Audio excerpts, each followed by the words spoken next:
Hello everyone, this is Group 2 and we'll be talking about the Malaysian J-Rock scene, featuring an interview from a fellow J-Rock performer. But let's start off with some context.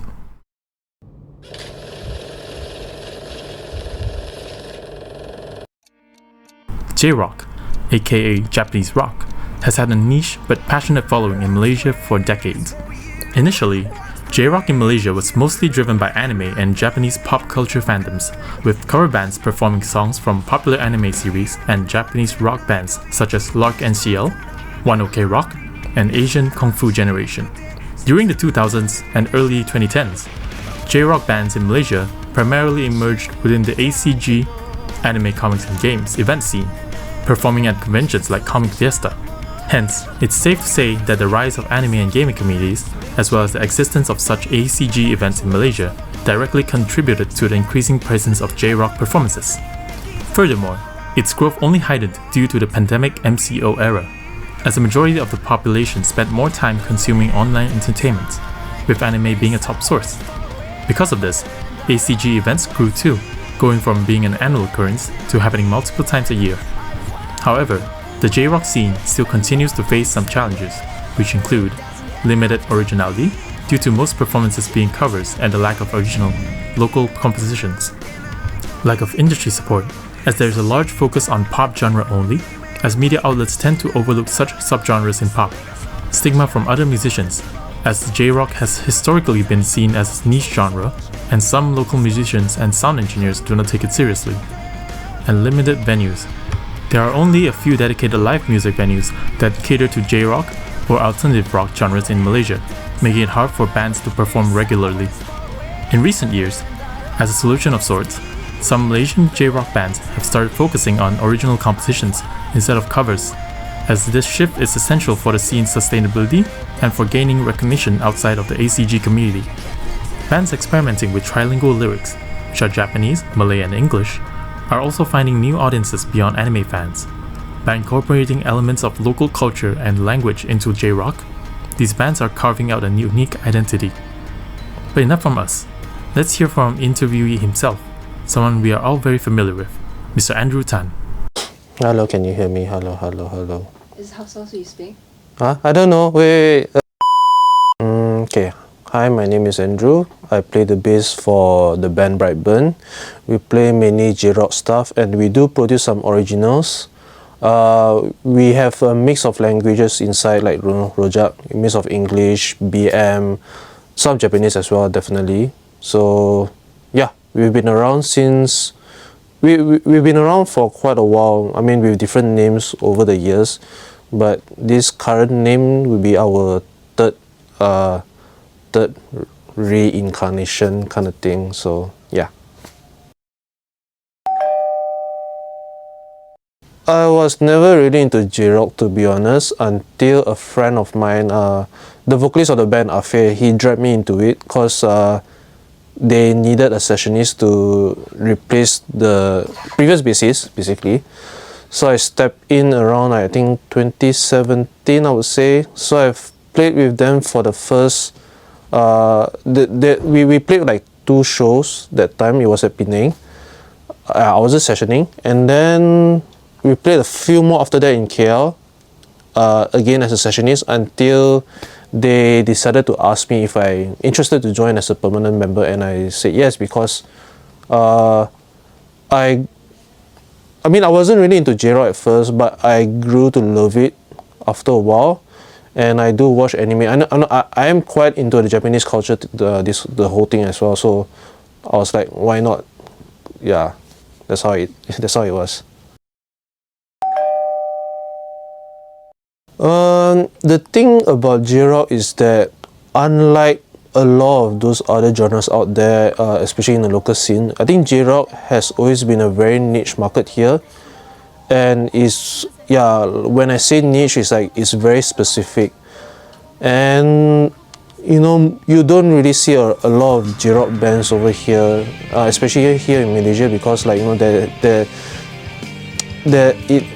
there's this kind of like a stigma when it comes to Japanese culture, and you know, this kind of thing where people perceive those who love this kind of stuff are mostly like, you know, they are very nerds. They are very, basically we call them weeps, yeah, otakus.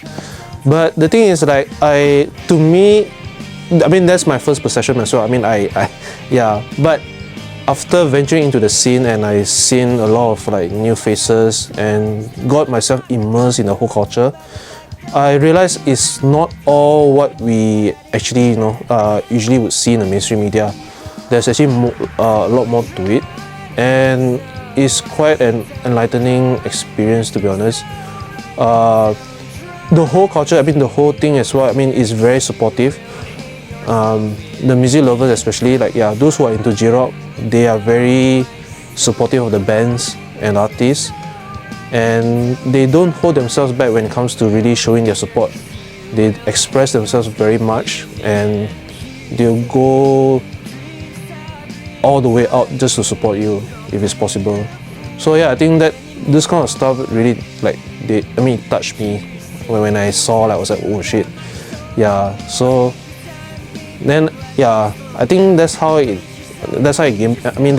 is for me lah, because it was a very long process. So after a while, I just became very accustomed to it, and now here I am.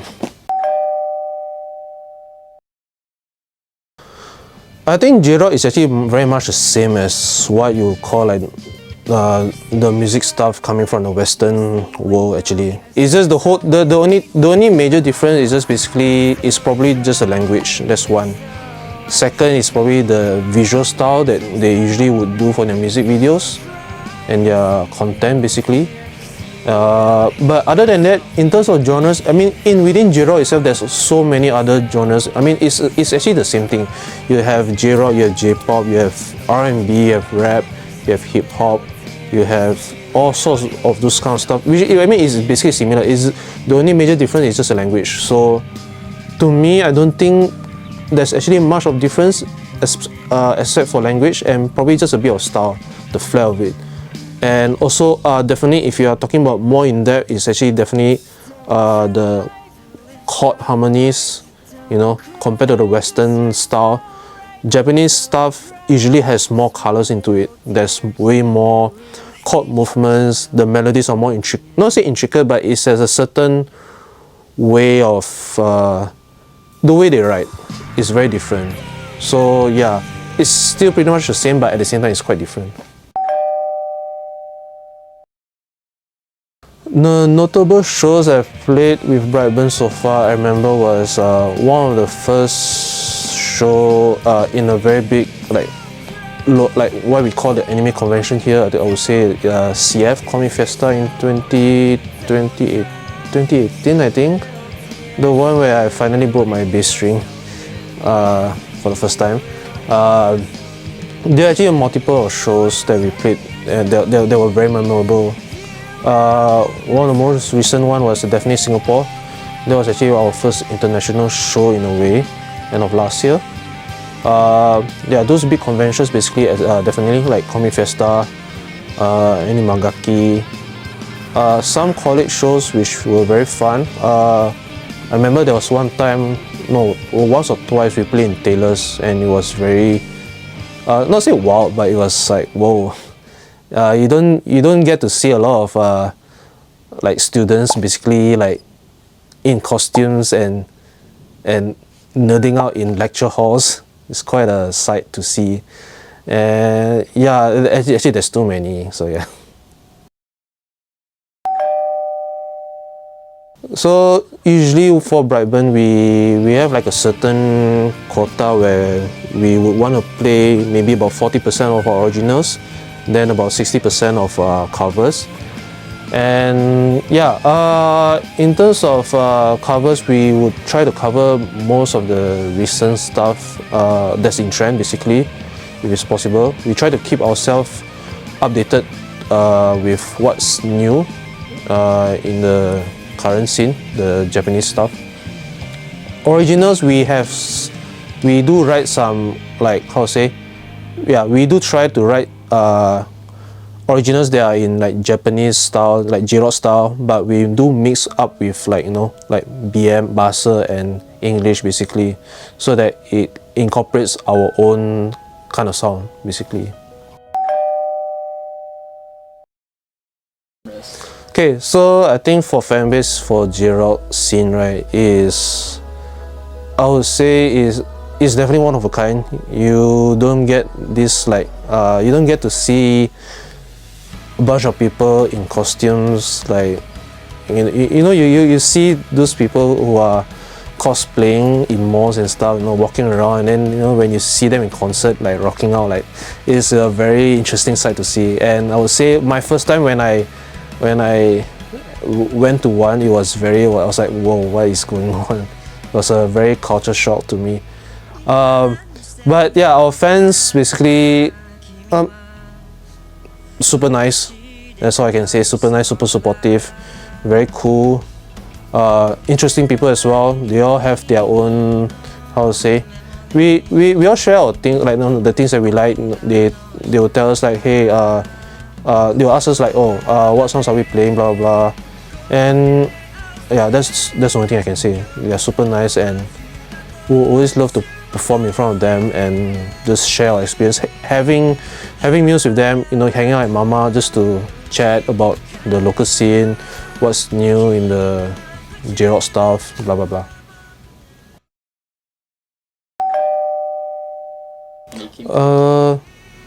I think for 𝘼𝙧𝙚 stuff, the scene here, it has definitely evolved a lot compared to last time, especially before COVID and after COVID.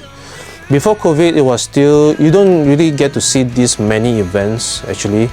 Yeah, I mean the communities are already there. It's just that compared to now, especially these days, it has grown even wider for some reason, especially after COVID. So I think yeah, it has definitely evolved a lot. But most of the old faces that we would usually see during our shows and stuff, they're not really there anymore. I think probably they have moved on, they have a different lifestyle right now. But instead we gain a lot of new faces, especially after COVID. When we perform, it's like we gain a lot of new fans, younger faces as well basically. And yeah, I mean, I think one good thing I can say is that there's actually more events these days, which is a very good thing for most of us. Yeah. Future of 𝘼𝙧𝙚, I think for here in Malaysia, I think I would say, I'm not going to use the word bright, but it'll definitely grow even further basically, as long as we have communities here that people keep supporting these kind of events.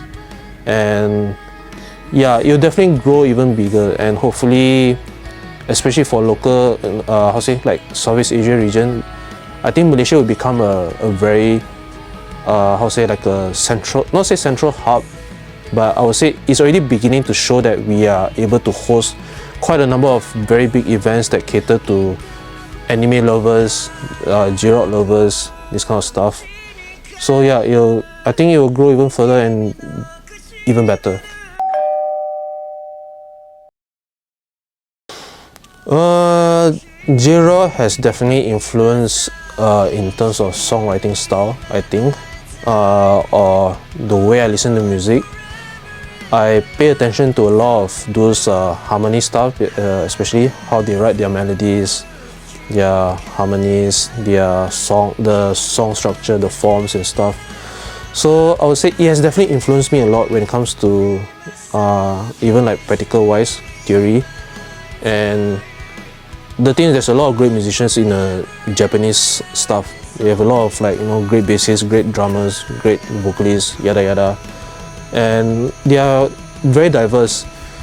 Not too different compared to the Western stuff as well, definitely, but they have their own identity, they have their own flair, which you don't really see a lot in the Western side of the stuff.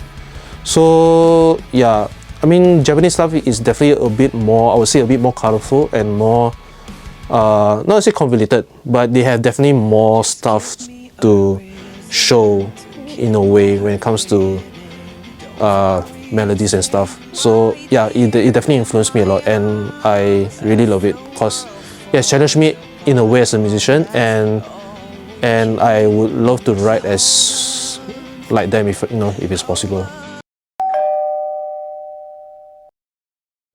I'm not sure if I can really explain this correctly, but I think J-rock or anime culture, blah blah blah, it has always been big in Malaysia. It's just that we don't really see it in public. You don't see them being advertised on the mainstream media most of the time because it's such a, it only caters to a very niche market, especially before COVID again. But the thing is, after COVID, you see like almost every month in shopping malls they have this event, like they have this anime event maybe every weekends, or like for some reason it just blossomed to a degree where it's like everywhere right now, and almost every month or every week even. So the thing is, how would I say?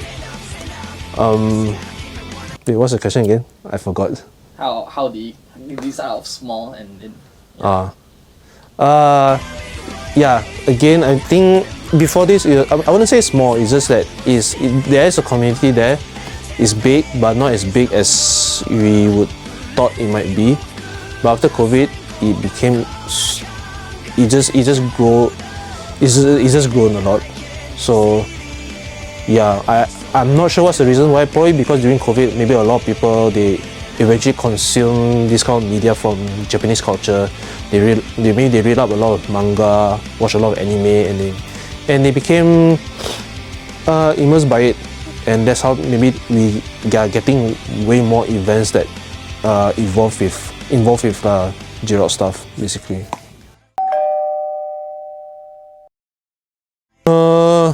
I think from the top of my head right now, I can think of is One Ok Rock. Why? Because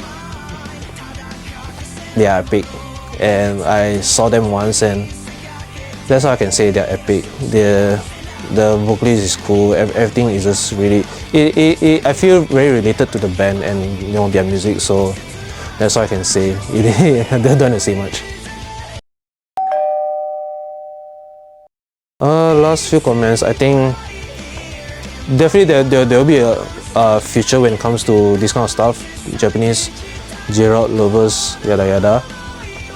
And I think I just hope to see there will be more bands and artists coming up to showcase their stuff, whether if they are doing originals or covers, it doesn't really matter. But as long as these people keep coming up to support the scene, the community, it'll keep growing, because we need. The thing is, government, they will never support this kind of stuff, so we need people in the ground, like on the ground roots, to actually make this whole thing keep going. Because it'll definitely grow eventually, so you just have to keep it going. Yeah.